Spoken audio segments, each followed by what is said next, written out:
उनसे पूछो कि उन्होंने ये चीजें क्यों करी और अब वो चीजें कर रहे हैं वो कैसी चल रही है, उसमें उन्हें क्या मजा आता है, उससे आगे जाके वो क्या कर सकते हैं। तो उससे आपको आइडिया आएगा कि क्या ऑप्शंस होते हैं, हर हर ऑप्शन में क्या पॉजिटिव होता है, क्या नेगेटिव होता है और मेरे लिए क्या काम करेगा। तो ऐसे ही करते करते मैंने इंजीनियरिंग ढूंढी। फिर इंजीनियरिंग में मैंने जेई की प्रेप करी, वो भी 2 साल की होती है। आपने तो बहुत देखा होगा ट्यूशन सेंटर एरिया में बहुत सारे बच्चे होते हैं यहाँ पे जो प्रेप करते हैं। तो आई एम श्योर आप सबको पता है इसके बारे में, लातूर ऐसे हब बन गया है इस चीज़ों का। तो उसके बाद मुझे पता चला कि इंजीनियरिंग में भी इतने सारे ऑप्शन होते हैं, तो how do you select one option. Mechanical engineering करनी है, कंप्यूटर साइंस इंजीनियर बनना है, बायो में करना है फिर से या फिर इलेक्ट्रिकल करना है, राइट। तो उस तरह से मुझे रियलाइज हुआ कि इलेक्ट्रिकल एक अच्छी फील्ड है, मुझे मजा आता है सर्किट्स वगैरह बनाने में। मैंने बाहर देखा आपका एक सोलार प्रोजेक्ट साइंस एग्जीबिशन में लगा था, तो बहुत इंटरेस्टिंग लगी वो फील्ड, तो मैंने वैसे वो फील्ड ढूंढी। अब क्या होता है जो मैं करती हूँ वो पावर इलेक्ट्रॉनिक्स में। तो कितने लोगों के पास यहाँ पे मोबाइल चार्जर है, प्लीज अपना हाथ ऊपर करिए। किसी के पास नहीं है मोबाइल चार्जर, कोई यूज नहीं करता। आप लोग पढ़ाई करते हो पूरा टाइम, सब बैक बेंचर्स के पास ही है मोबाइल चार्जर, फिर सब आगे वाले बहुत पढ़ाई करते हैं, ठीक है। तो आप सबके पास मोबाइल चार्जर है, वो कैसे काम करता है। आपके मोबाइल चार्जर में आप उसको वॉल से कनेक्ट कर देते हो तो उसमें इलेक्ट्रिसिटी आती है। तो वो मोबाइल चार्जर के अंदर जो चीज जाती है उसको कहते हैं पावर कन्वर्टर। वो पावर वॉल से लेके आपके मोबाइल में कन्वर्ट करके आपके मोबाइल की बैटरी को चार्ज करता है। तो उस टेक्नोलॉजी को कहते हैं पावर इलेक्ट्रॉनिक्स। तो कहीं से भी आप इलेक्ट्रिसिटी ले रहे हैं, आप उसको कहीं ट्रांसफर कर रहे हैं या आप उसको किसी फॉर्म में कन्वर्ट कर रहे हैं, उसे कहते हैं पावर इलेक्ट्रॉनिक्स। तो मुझे ये फील्ड बहुत इंटरेस्टिंग लगी क्योंकि इससे आप बहुत सारी चीजें कर सकते हैं। ऑफ कोर्स आप अपना मोबाइल चार्ज कर सकते हैं, आपका लैपटॉप चार्ज कर सकते हैं, बट अब आपकी गाड़ी भी चार्ज कर सकता है। आपने देखी होंगी बहुत सारी इलेक्ट्रिक स्कूटीज घूमती है अभी लातूर में, तो वो कैसे चलती है, आप उन्हें वॉल में ही कनेक्ट करते हैं मोबाइल चार्जर जैसे। तो ये सारी चीजों को पावर इलेक्ट्रॉनिक्स कहते हैं और मैं इन्हीं चीजों पे काम करती हूँ। और क्या करते हैं पीएचडी में लोग, तो पीएचडी में बेसिकली आप डॉक्टरेट में, जैसे आप अभी स्कूल में कुछ पढ़ रहे हैं, आपको कोई पढ़ा रहा है तो कोई नई टेक्नोलॉजी आई है, तो डॉक्टरेट में लोग रिसर्च करते हैं कि आप कोई नई रिसर्च टेक्नोलॉजी इन्वेंट कर रहे हो, मतलब आप उसका आविष्कार कर रहे हो और फिर वो टेक्नोलॉजी पूरी दुनिया में सब लोग एक दिन यूज करेंगे। जैसे आप सबके पास मोबाइल चार्जर है, पीछे वाले सबके पास मोबाइल चार्जर है, वो किसी पीएचडी ने अपने रिसर्च के वक्त बनाया था और आज इतने सारे लोग उसे यूज कर रहे हैं। तो इसे रिसर्च कहते हैं। इसके लिए आपको अलग अलग क्यूरियोसिटी वाले क्वेश्चंस को आंसर करना होता है कि कैसे मैं अपना मोबाइल कहीं भी चार्ज कर सकता हूँ। पहले आप बस कहीं भी अपना मोबाइल चार्ज नहीं कर सकते थे, तो इसे रिसर्च कहते हैं। ये भी बहुत एक्साइटिंग है, आप करियर की तरह इसको एक्सप्लोर कर सकते हैं, जहाँ पे आप कोई नई टेक्नोलॉजी, किसी नई प्रोडक्ट का आप आविष्कार करेंगे, आप किसी की लाइफ को बेहतर बना सकते हैं। जैसे हमारे लिए मोबाइल चार्जर हम मे बी गेम्स खेलने के लिए या अपने दोस्तों से बात करने के लिए यूज करते हैं, बट बहुत लोगों के लिए मोबाइल चार्जर बहुत इंपॉर्टेंट टेक्नोलॉजी है। कहीं कहीं दूर गए हैं, उन्हें अपना फोन चार्ज करना है, तो you can make some people's life better with your research. तो आप बहुत इम्पैक्ट कर सकते हैं किसी की लाइफ में बाय डूइंग दिस। तो इसीलिए मुझे पीएचडी करने का मन करा कि ये बहुत ही अच्छी अपॉर्चुनिटी है मेरे लिए, मैं कुछ ऐसा कर पाऊंगी जिससे मैं बहुत सारे लोगों की मदद कर पाऊंगी। जैसे कि अब गांव-गांव में इलेक्ट्रिसिटी आ गई है, क्यों? क्योंकि वहां पे सोलार पैनल्स लग गए हैं। मैंने देखा आपके प्रोजेक्ट में ग्रीन एनर्जी की बातें हो रही थी, तो उस ग्रीन एनर्जी से कितना फायदा हो रहा है लोगों को। तो इन समरी ये मतलब पावर इलेक्ट्रॉनिक्स का बहुत छोटा सा और बहुत ही इजी तरह से मैंने ट्राई करा एक्सप्लेन करने का कि क्या होती है पावर इलेक्ट्रॉनिक्स और इसमें पीएचडी करना मतलब क्या होता है, कि आप कैसे मतलब हेल्प कर सकते हैं लोगों की। आप रिसर्च करके आप भी एंजॉय कर रहे हो कि आप कुछ नया काम कर रहे हो। जैसे आप साइंस प्रोजेक्ट्स करते होंगे तो आपको मजा आता होगा कि कितना फन है ये। मुझे याद है मेरे स्कूल में मैं भी साइंस प्रोजेक्ट्स में पार्ट लेती थी, तो हर साल कुछ नया करते थे। कभी कभी काम करता था, कभी कभी नहीं हो पाता था डेडलाइन तक, बट बहुत अच्छा लगता था करने में। तो ये आप एक्सप्लोर कर सकते हैं, बट एक चीज़ बहुत ज़रूरी है कि आप लोगों से बात करिए। जैसे अभी हम लोग इंट्रोडक्शन दे देंगे, उसके बाद आप लोगों को जो भी सवाल आए होंगे प्लीज़ पूछिए। कोई भी सवाल स्टूपिड नहीं होता, कोई भी सवाल छोटा नहीं होता। हमेशा सवाल पूछना बहुत ज़रूरी है, तभी आपको पता चलेंगे कि क्या क्या ऑप्शंस है और आप क्या क्या कर सकते हो आपकी लाइफ के साथ। तो कोई भी सवाल हो प्लीज हम दोनों से पूछिए, जो भी हम आंसर कर पाएंगे हम पूरा ट्राई करेंगे।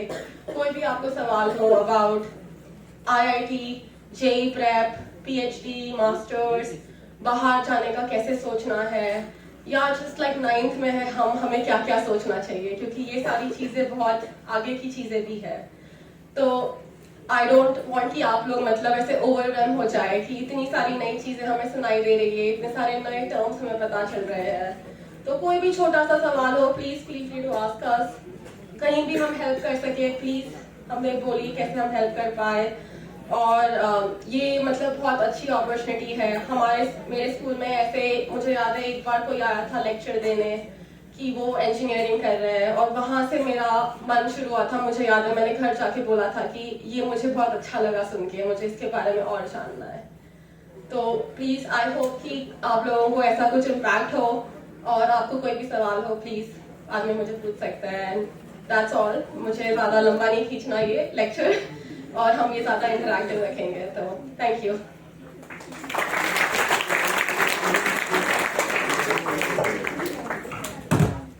यानंतर सर्वेशला विनंती करतो की त्यांनी पण आपल्याबद्दलच्या आपल्या शैक्षणिक प्रवासाची माहिती आपल्याला द्यायची।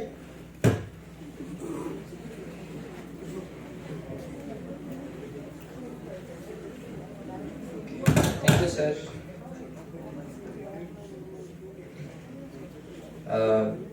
Thank you sir. लाइक पहले तो वही सबको धन्यवाद करना चाहूँगा कि मेरे को यहाँ पे अपॉर्चुनिटी दी बोलने के लिए। तो मेरा नाम सर्वेश बजाज है। मैं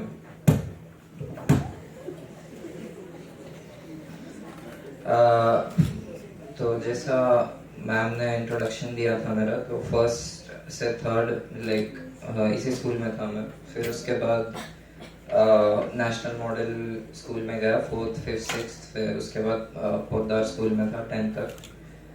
उसके बाद से मैं लातूर के बाहर हूँ। फिर 10th के बाद मैं कोटा गया आईआईटी की प्रिपरेशन के लिए 2 साल।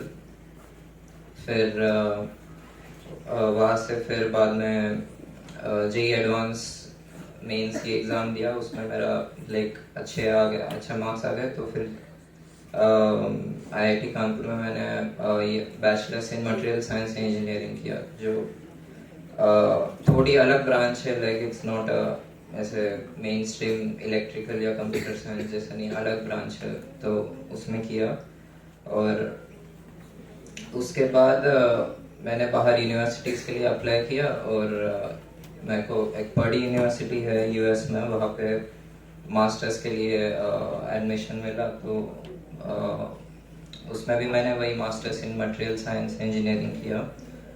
तो मटेरियल साइंस क्या होता है वो भी मैं थोड़ा शॉर्ट में बता देता हूँ। तो जैसे उसका like the name suggest material science, तो इट्स साइंस ऑफ मटेरियल्स। तो कोई भी मटेरियल हो गया, मेटल्स, पॉलीमर्स, प्लास्टिक, तो उनका स्टडी, बस उसी को मटेरियल साइंस कहते हैं। तो मतलब काफ़ी अलग फील्ड था थोड़ा, लेकिन ये भी मेरा एक पॉइंट है कि कोई भी जैसे कोई फील्ड अलग भी लगे या कुछ जो सब लोग बोलते हैं कि यही करना चाहिए, लेकिन वो कुछ if you are interested in something else, तो उसमें भी बहुत अपॉर्चुनिटीज़ होती है, उसमें भी उतना ही अच्छा करियर बन सकता है। और नॉट जस्ट इंजीनियरिंग, लाइक बहुत सारे अच्छे फील्ड्स होते हैं। तो अभी जो आपका जो एज है 9th-10th में, like you know you have an option to read about everything. और फिर सिर्फ ऐसा नहीं कि सब लोग जा रहे हैं साइंस में तो हम भी साइंस में चलेंगे। वो जरूरी नहीं है कि उसी में आपका अच्छा करियर बन सकता है, ऐसा नहीं, किसी भी चीज में अच्छा करियर बन सकता है अगर if you go with planning and if you know take advice from right people. जैसे अभी दीदी ने बोला कि जो लोग ये कर चुके हैं पहले से, उनसे बात करके फिर अगर उस फील्ड में गए तो राइट प्लानिंग के साथ किसी भी फील्ड में अच्छा करियर बना सकते हैं। तो हाँ, उसके बाद फिर मैंने मास्टर्स किया उसी में मटेरियल साइंस में, और उसके बाद मेरी जॉब लगी वहाँ पे यूएस में।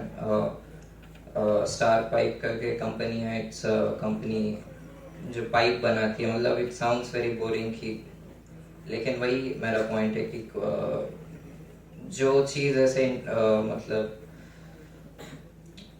जो चीज़ ऐसे इंटरेस्टिंग साउंड करती है, ज़रूरी नहीं कि मतलब आप उसी में ही you can make a good career, you can make a good career in anything.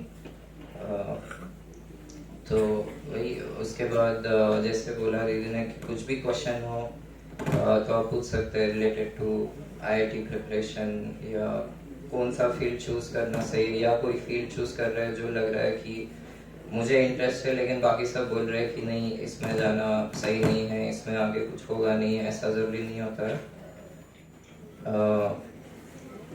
तो if you have any question related to anything you can ask. और कभी भी मतलब ऐसे चीज़ें, नई चीज़ें ट्राई करने से डरना नहीं चाहिए।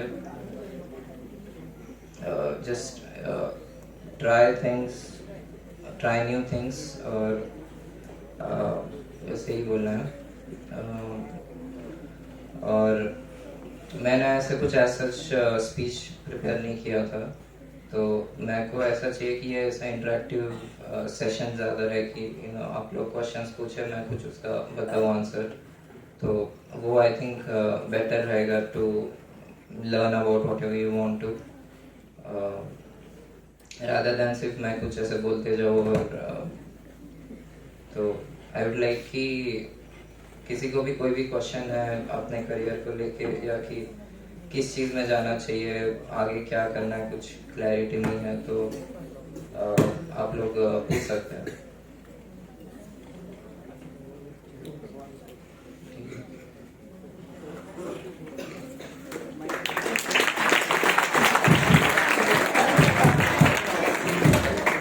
आता सर्वेश आणि त्या आधी मानसी यांनी आपल्याला त्यांच्या शैक्षणिक प्रवास आणि करिअर बद्दलची माहिती दिली आहे। सर्वेशच्या बोलण्यातून आपल्याला एक विषय क्लिअर झाला की जे काही तुम्हाला करायचंय, शिक्षण असेल किंवा नोकरी, व्यवसाय म्हणून, करिअर म्हणून, त्या सगळ्या गोष्टीबद्दलची क्लिअर, पूर्ण, व्यवस्थित डिटेल माहिती आपल्याकडे असली पाहिजे, आणि त्याच्यासाठीचा योग्य गायडन्स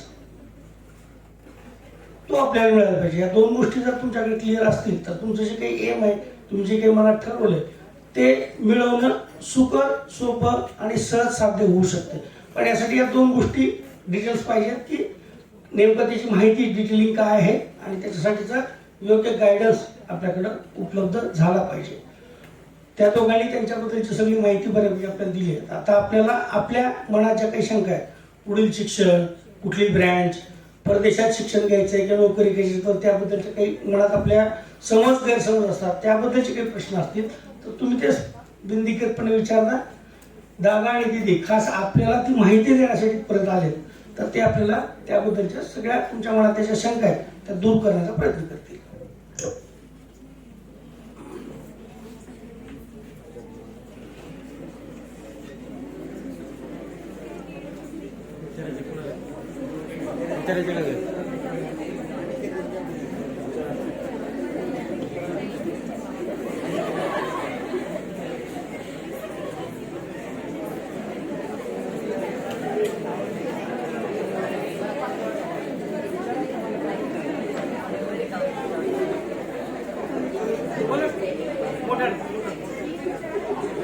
विष्णू इकडे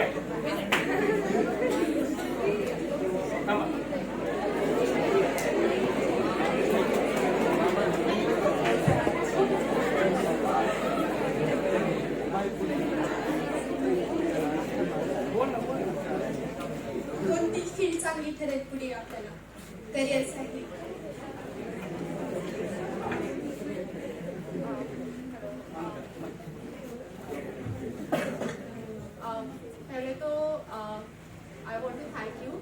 आपने सबसे पहला सवाल पूछा। मुझे याद है मेरे स्कूल में मैं भी बहुत डरती थी कि कौन पहले सवाल पूछेगा, और सवाल पूछने के लिए भी बहुत करेज लगता है। तो आप ऑलरेडी बहुत ब्रेव हो, तो आधी बैटल तो आप जीत चुके हो।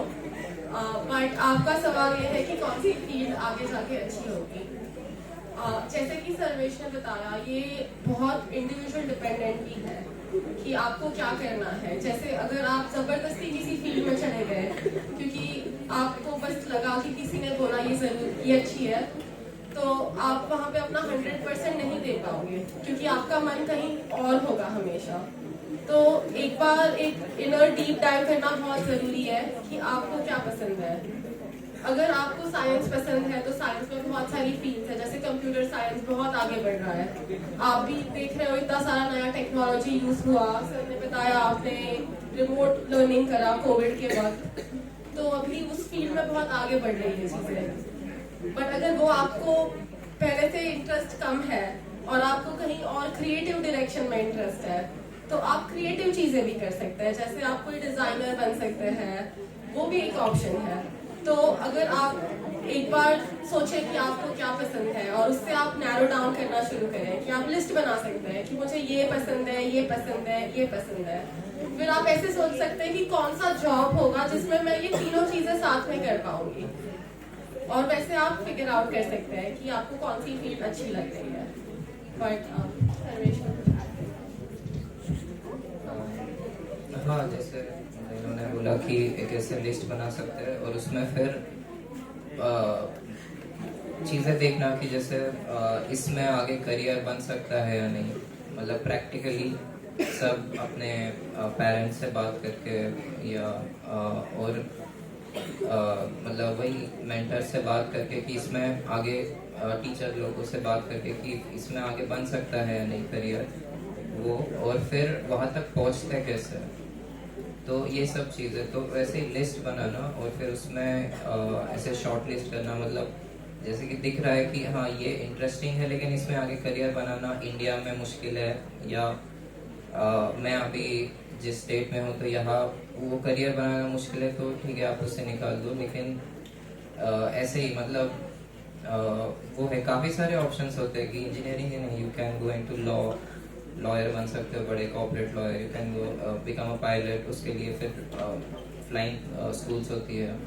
तो वही तो बस फिगर आउट करना है कि क्या इंटरेस्ट है, और नहीं ऐसा जरूरी नहीं होता है।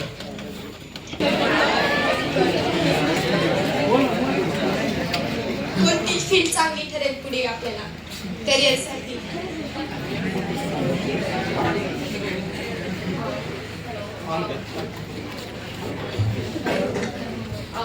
पहले तो I want to thank you कि आपने सबसे पहला सवाल पूछा। मुझे याद है मेरे स्कूल में मैं भी बहुत डरती थी कि कौन पहले सवाल पूछेगा, और सवाल पूछने के लिए भी बहुत करेज लगता है। तो आप ऑलरेडी बहुत ब्रेव हो, तो आधी बैटल तो आप जीत चुके हो।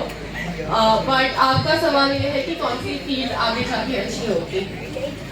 जैसे कि सर्वेश ने बताया, ये बहुत इंडिविजुअल डिपेंडेंट भी है कि आपको क्या करना है। जैसे अगर आप जबरदस्ती किसी फील्ड में चले गए क्योंकि आपको बस लगा कि किसी ने बोला ये अच्छी है, तो आप वहाँ पे अपना 100% नहीं दे पाओगे क्योंकि आपका मन कहीं और होगा हमेशा।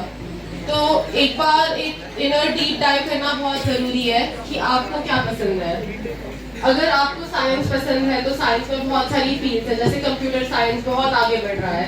आप भी देख रहे हो इतना सारा नया टेक्नोलॉजी यूज हुआ। सर ने बताया आपने रिमोट लर्निंग करा कोविड के वक्त, तो अभी उस फील्ड में बहुत आगे बढ़ रही है चीजें। बट अगर वो आपको पहले से इंटरेस्ट कम है और आपको कहीं और क्रिएटिव डायरेक्शन में इंटरेस्ट है, तो आप क्रिएटिव चीजें भी कर सकते हैं। जैसे आप कोई डिजाइनर बन सकते हैं, वो भी एक ऑप्शन है।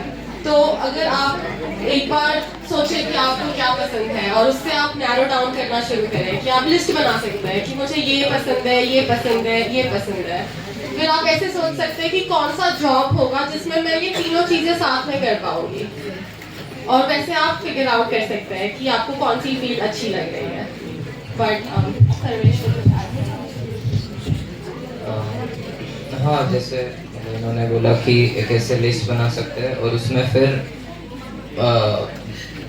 चीज़ें देखना कि जैसे इसमें आगे करियर बन सकता है या नहीं, मतलब प्रैक्टिकली सब अपने पेरेंट्स से बात करके या और मतलब वही मेंटर से बात करके कि इसमें आगे टीचर लोगों से बात करके कि इसमें आगे बन सकता है या नहीं करियर वो, और फिर वहाँ तक पहुँचते कैसे, तो ये सब चीज़ें। तो वैसे लिस्ट बनाना और फिर उसमें ऐसे शॉर्ट लिस्ट करना, मतलब जैसे कि दिख रहा है कि हाँ ये इंटरेस्टिंग है लेकिन इसमें आगे करियर बनाना इंडिया में मुश्किल है, या मैं अभी जिस स्टेट में हूँ तो यहाँ वो करियर बनाना मुश्किल है, तो ठीक है आप उससे निकाल दो। लेकिन ऐसे ही मतलब वो है, काफ़ी सारे ऑप्शंस होते हैं कि इंजीनियरिंग ही नहीं, you can go into lawyer बन सकते हो, बड़े corporate lawyer, you can go become a pilot, उसके लिए फिर फ्लाइंग स्कूल्स होती है।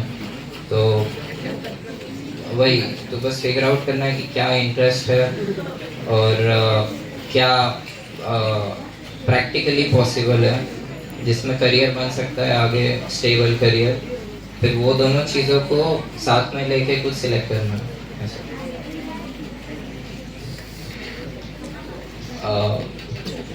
Any other questions or questions?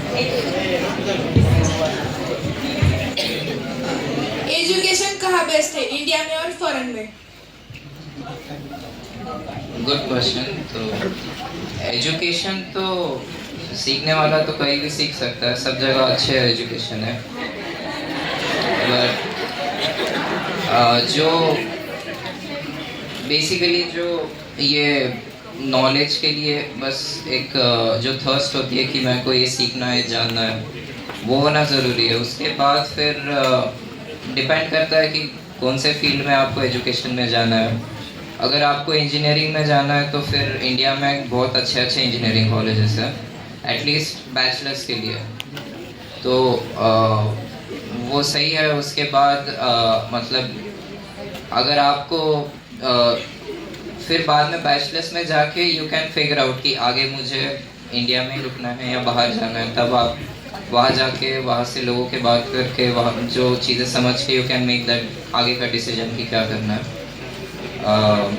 उसके अलावा लाइक बाकी फील्ड में भी, मतलब इंडिया में यू विल फाइंड कि हर फील्ड में अच्छे कॉलेजेस है इंडिया में, तो बैचलर्स तो मेरा तो यही पर्सनल ओपिनियन होगा कि बैचलर्स इंडिया में करना इज़ गुड इनफ, बाहर भी कर सकते हैं, बट या इफ मानसी वांट्स टू।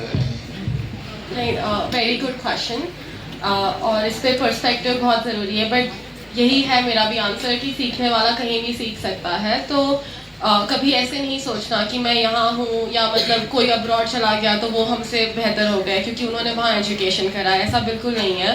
दोनों जगह एजुकेशन के अपने प्रोस एंड कॉन्स है।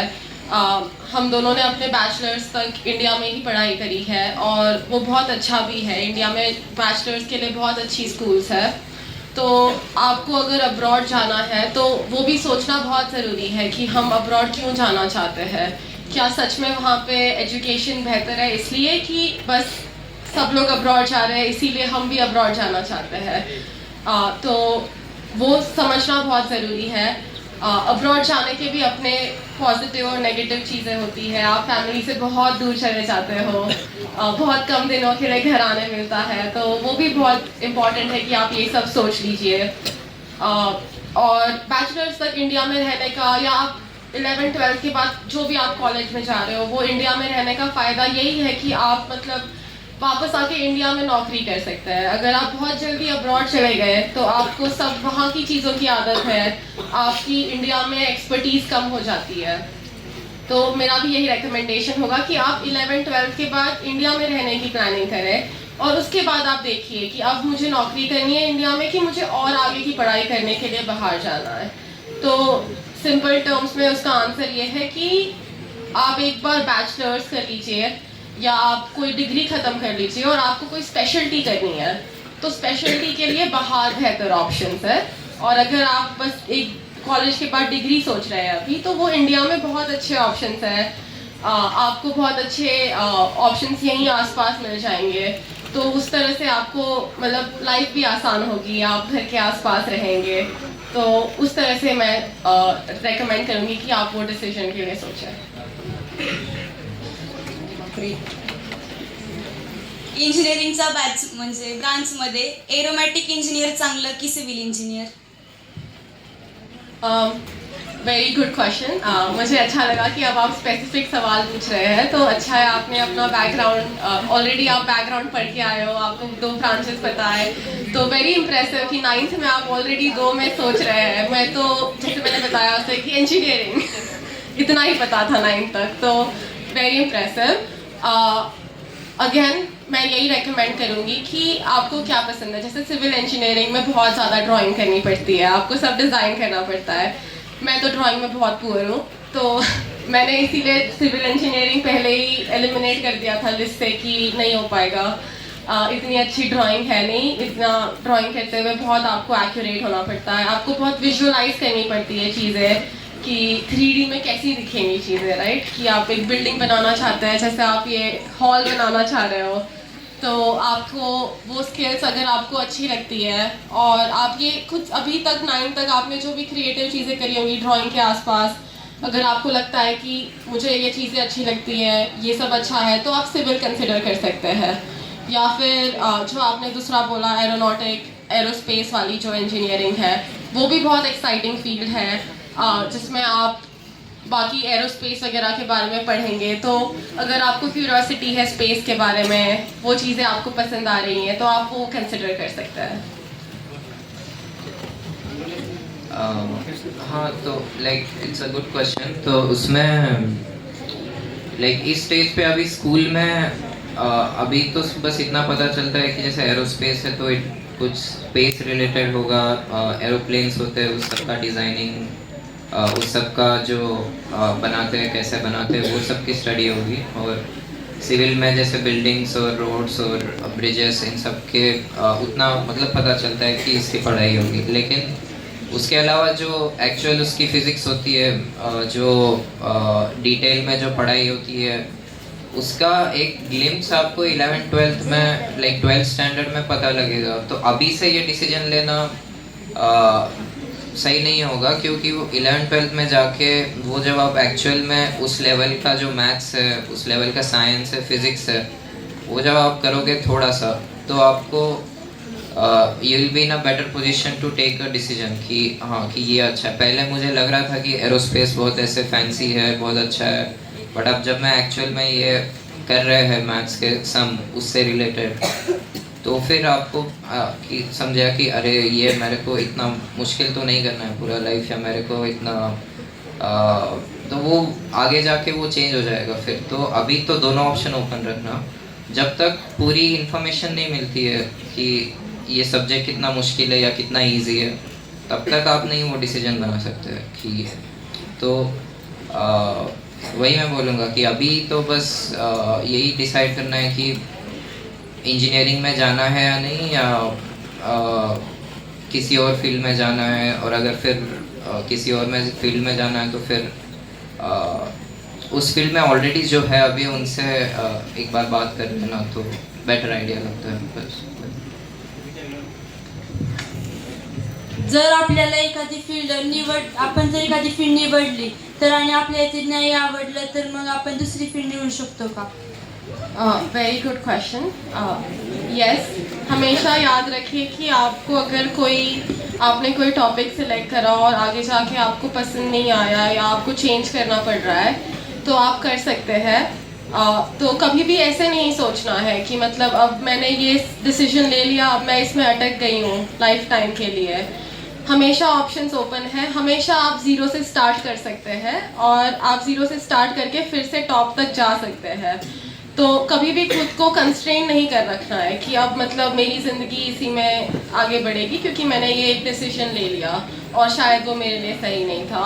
और थोड़ा इंजीनियरिंग के स्पेसिफिक जवाब दे तो आप कॉलेज में जाके आप ब्रांच चेंज कर सकते हैं, वो ऑप्शन आपके लिए पहले 2 सालों में ऑप्शन खुला रहता है।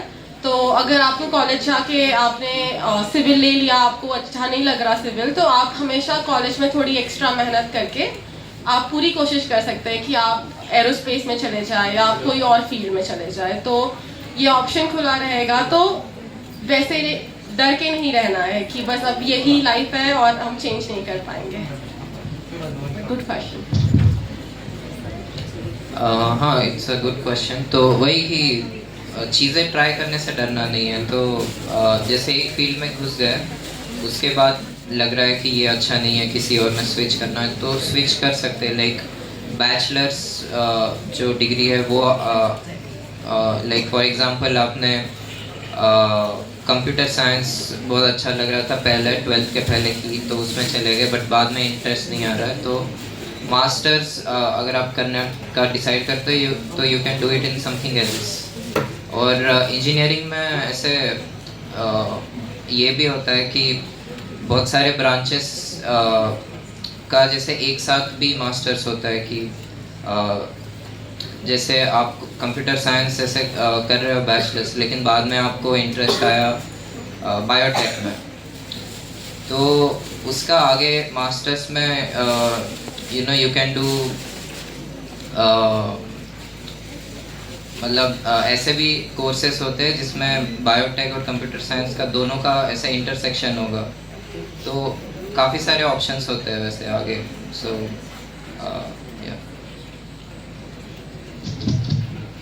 हाँ, थोड़ा सा बस उसमें ऐड करने के लिए बहुत इंटरेस्टिंग पॉइंट है कि आपने जैसे बैचलर्स अगर कंप्यूटर साइंस में किया तो आपको थोड़ा स्विच करना है, तो आप मास्टर्स कोई और फील्ड में कर ले, तो आपके पास बहुत यूनिक पावर है अभी, क्योंकि आपको अभी कंप्यूटर साइंस की भी नॉलेज है और आपको और एक फील्ड की नॉलेज है।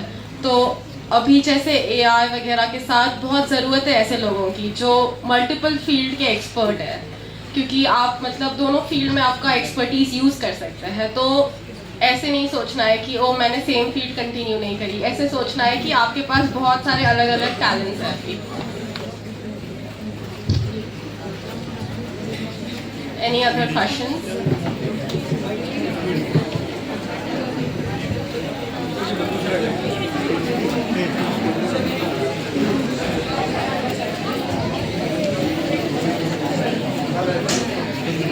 मतलब साइंस में 2 ब्रांचेस हो जाती है, PCB और PCM। बहुत लोग कॉमनली भी चूज करते हैं PCM भी, तो कौन सा ज़्यादा सिक्योर रहेगा, PCM भी और इंडिविजुअली?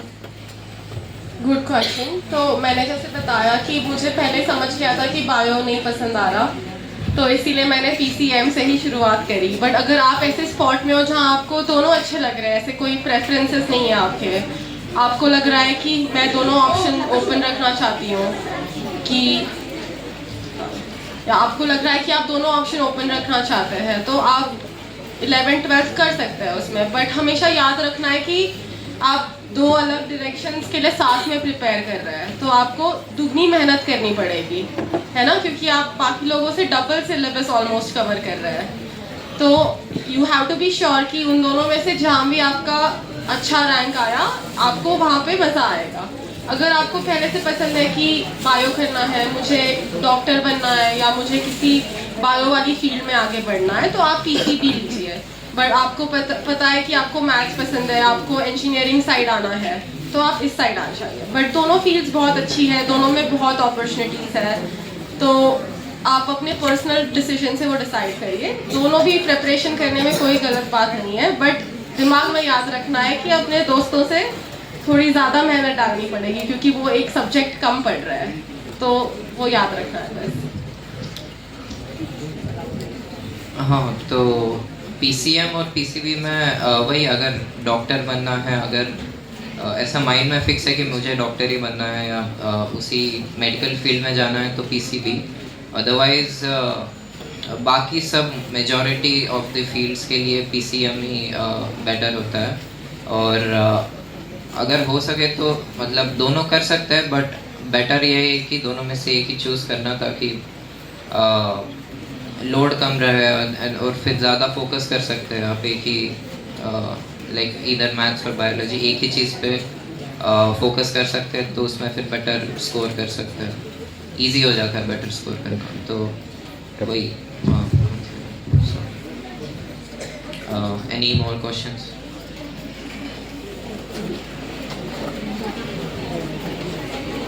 कोई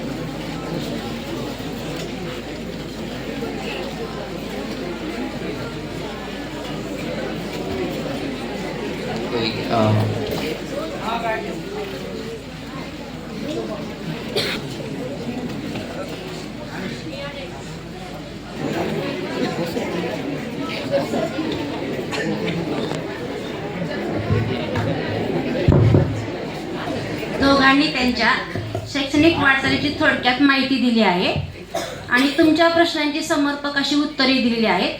कोणते क्षेत्र निवडायचे, कोणत्या क्षेत्राला किती महत्त्व द्यायचे हे त्यांनी थोडक्यात आपणास सांगितलेले आहे. जे करताय ते आवडीनं तर करताय, पण जे तुम्हाला आवडते ते करण्यापेक्षा जे करतात ते अधिक आवडीनं कसं करायचं हे थोडक्यात त्यांनी आपल्या मनोगतातून सांगितलेलं आहे. विद्यालयाचे आदरणीय मुख्याध्यापक श्री स्वामी सरांना विनंती करते की त्यांनी आम्हास मार्गदर्शन करावे व आभार मानावे.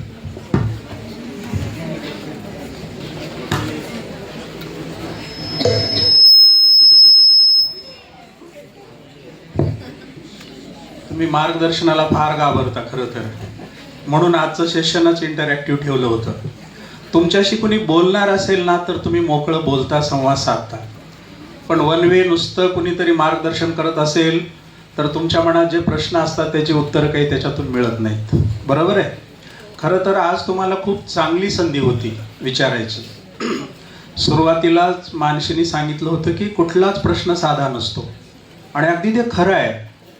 कारण तुम्हाला पडलेला तो प्रामाणिक प्रश्न असतो. साधा विषय असेल, कुठली ब्रँच निवडावी, तुम्हाला पडलेला प्रश्न आहे तो प्रामाणिक आहे.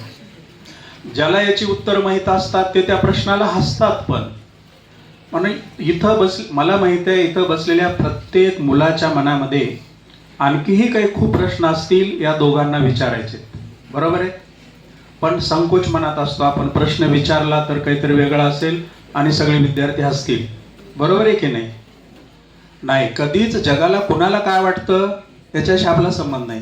एखादा प्रश्न मला पडलाय आणि त्याचं उत्तर जर मला मिळणार असेल तर तो प्रश्न तुम्ही विचारायला पाहिजे. त्यांनी मुद्दाम आता तुमच्या समोर असे 2 इंजिनियर्स आहेत जे तुमच्या लातूरमध्येच राहिले, तुमच्यासारख्या शाळांमधूनच शिकलेले आहेत. पण नंतर मानसीने काय केलं, नंतर NIT मधून डिग्री घेतली, नंतर बाहेर जाऊन MS केलं आणि MIT मधून डॉक्टरेट चालू आहे. सर्वेसचं काय IIT कॉलेजमधून इंजिनिअरिंग केलं, पॉवर इलेक्ट्रॉनिक्समध्ये, आणि नाही मला वाटतं मटेरियल सायन्समध्ये केलं. मानसीनं पॉवर इलेक्ट्रॉनिक्समध्ये तिचं डॉक्टरेट चालू आहे. एवढे उच्च शिक्षित इंजिनियर्स तुमच्या समोर बसलेले आहेत.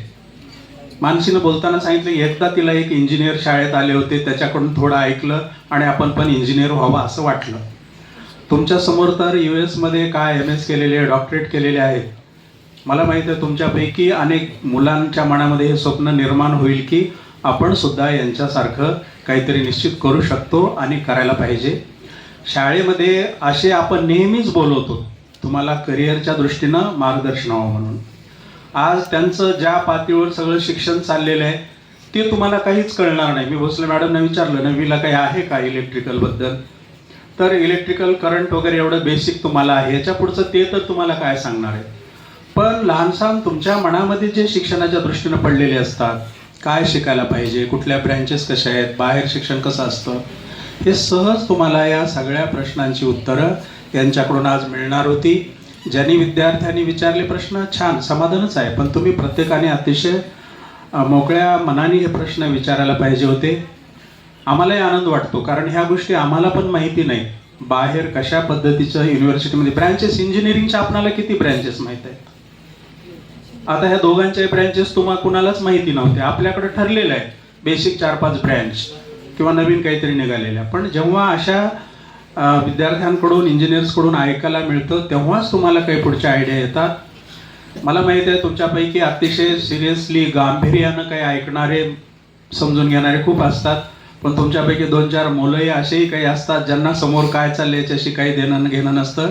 त्यांचं ठरलेलं असतं आपण पुढे फार काही करू शकणार नाही, पालक आपणाला घरी बसू देत नाहीत म्हणून आपण शाळेत येतो. शाळेत मॅडमने सरांनी धाकाने बसवले म्हणून बसायचं, कुणाचं लक्ष नसलं की चुळबुळ करायचं. असेही 4-2 मुलं असतात. पण पण त्यांच्याकडे बघून आम्ही चांगल्या मुलांचं नुकसान अजिबात होऊ देत नाही. त्या मुलांनी आपापल्या पद्धतीनं प्रामाणिक अभ्यास करायचा आहे. खरं तर आपण दोघंही या ठिकाणी आलात, यांचे स्वतःचे शिक्षण चालू आहे, थोड्या दिवसासाठी इकडे आलेत कुटुंबात भेटायला वगैरे, पण आपण विनंती केली आणि ते खरं तर विद्यालयामध्ये आलेत. इतका महत्त्वाचा वेळ त्यांचा असताना तुमच्याशी संवाद साधायला आलेले आहेत. मला खात्री आहे त्यांच्यापासून तुम्ही बरेच विद्यार्थी खूप काही प्रेरणा घेऊन चांगलं काही करण्याचे निश्चितपणे प्रयत्न कराल. दोघांनाही थँक्स, दोघांचे आभार आपण विद्यालयात आल्याबद्दल. थँक्यू.